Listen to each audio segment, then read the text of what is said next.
This is a review of a book that I've had for almost 20 years, and the book is called Big Footprints: A Scientific Inquiry into the Reality of Sasquatch by the late Dr. Grover S. Krantz.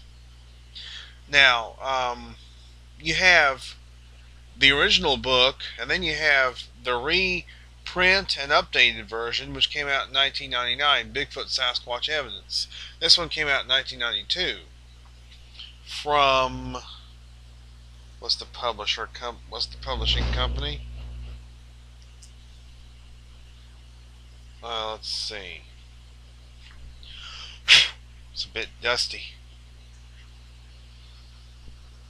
Johnson Printing Company. This one is from Johnson Printing Company. This one is from Hancock House. Now, Big Footprints was pretty much the first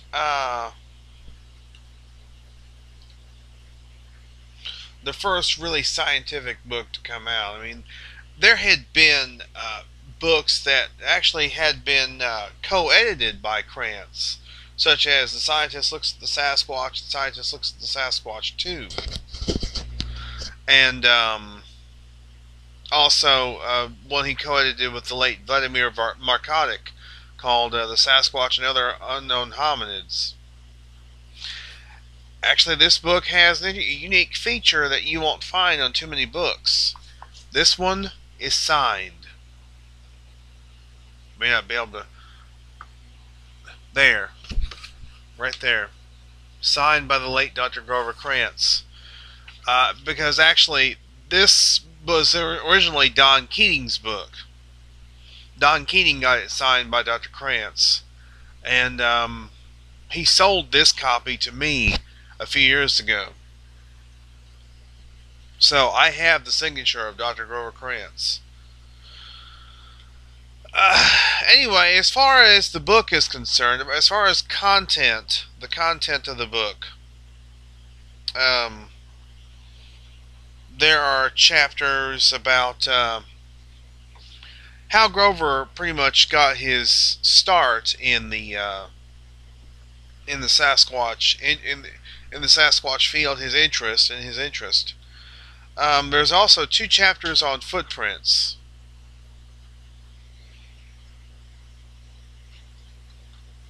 And some of Krantz's observations of the footprints. Probably see some of the photographs. There's some of the photographs of footprints.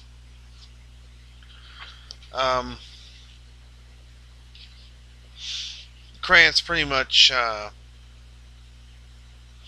really put a lot of thought into and a lot of analysis into studying the footprints. He studied the metatarsal break footprint. Now, when he first obtained this particular track or this particular cast, he had thought that it was only because the foot had raised up a mound of dirt behind the fore part of the foot. He had thought that's what caused that.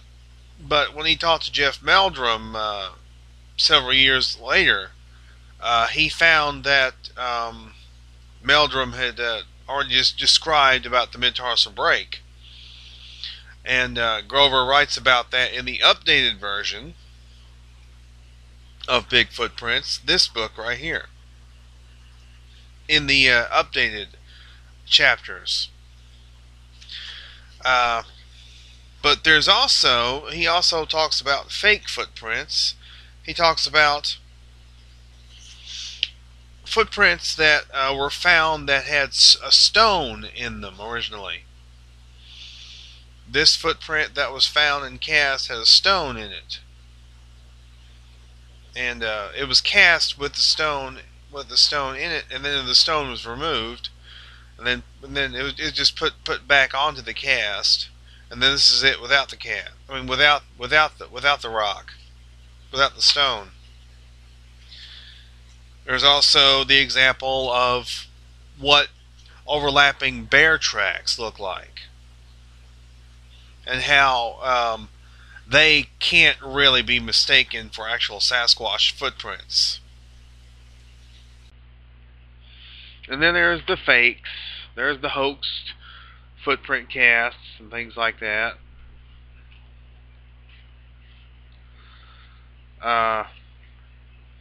There's also handprints that are described. I believe these are from Ivan Marks. These are from Ivan Marks, the late Ivan Marks, and then one from Paul Freeman, the late Paul Freeman, right there. And there's a chapter about kind of examining the print anatomy, including the cast that really convinced Grover Krantz that there was a Sasquatch, and that was the Bossberg Cripple, as you can see right here.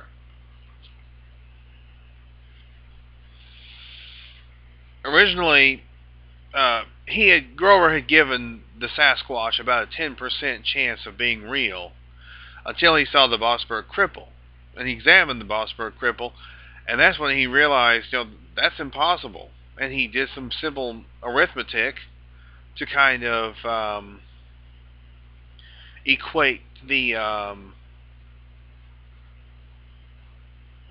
sort of the measurements and the subsequent look of the Cripplefoot cast.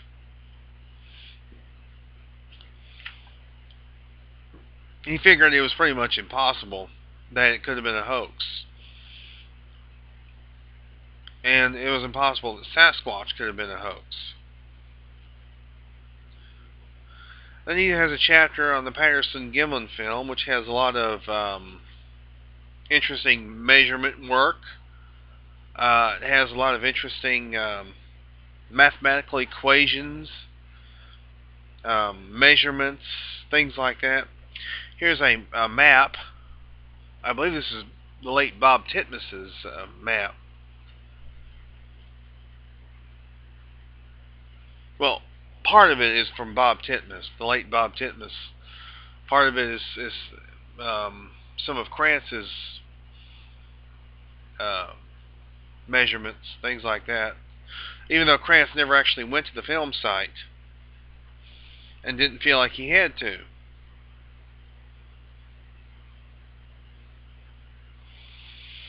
And then he really goes into the technical aspects of the PG film, the Patterson-Gimlin film. Some of it is a bit technical and maybe hard to follow for some. I tried to follow it as best I could. There's also other evidence as described, such as hair, feces, skin drop scrapings, blood, things of that nature. Things that scientists have made attempts to get DNA evidence from. He goes into what Sasquatch is. Krantz believes believed it was Gigantopithecus. There's also the fossil record.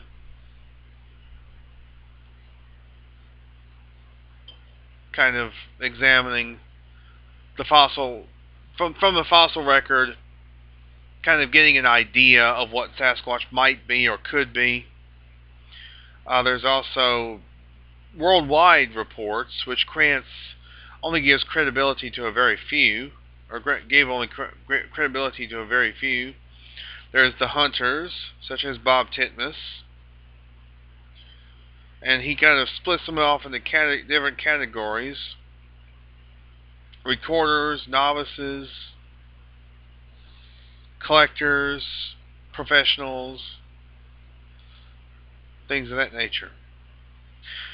There's also a section in this the hunters chapter about the possibility of tranquilizing a Sasquatch and why it wouldn't work. And the reasoning that it doesn't work is because there's a possibility that the Sasquatch, if you give it too much, you can kill it. You give it too little, it could wake up and be very angry. There's also the scientists, including himself, of course. John Napier, the late John Napier, um, Carlton Coon, the late Carlton Coon. Uh, Obviously, this was before John Bindernagel and Jeff Meldrum really made themselves known. And also Roderick Sprague, Marjorie Halpin, International Society of Cryptozoology with Richard Greenwell.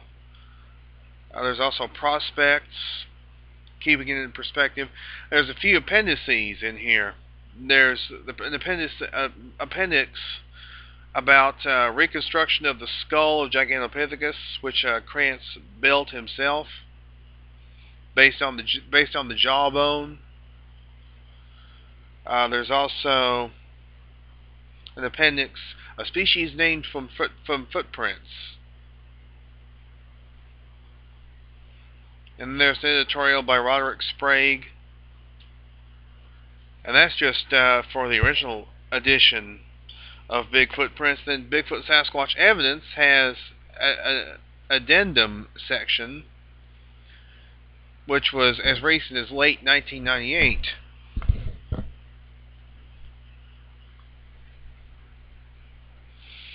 And the addendum section has an interesting photograph, this one right here, of but that looks like a cardboard cutout or something like that.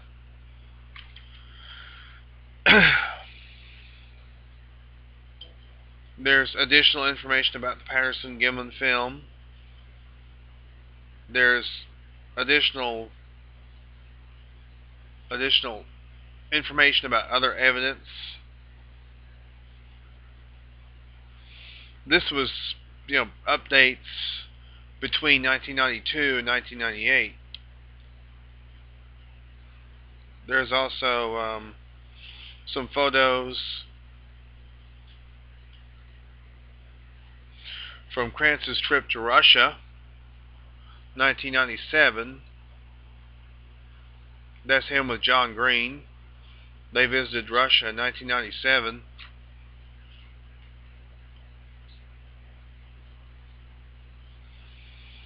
All in all, I can't recommend this book highly enough. I really can't.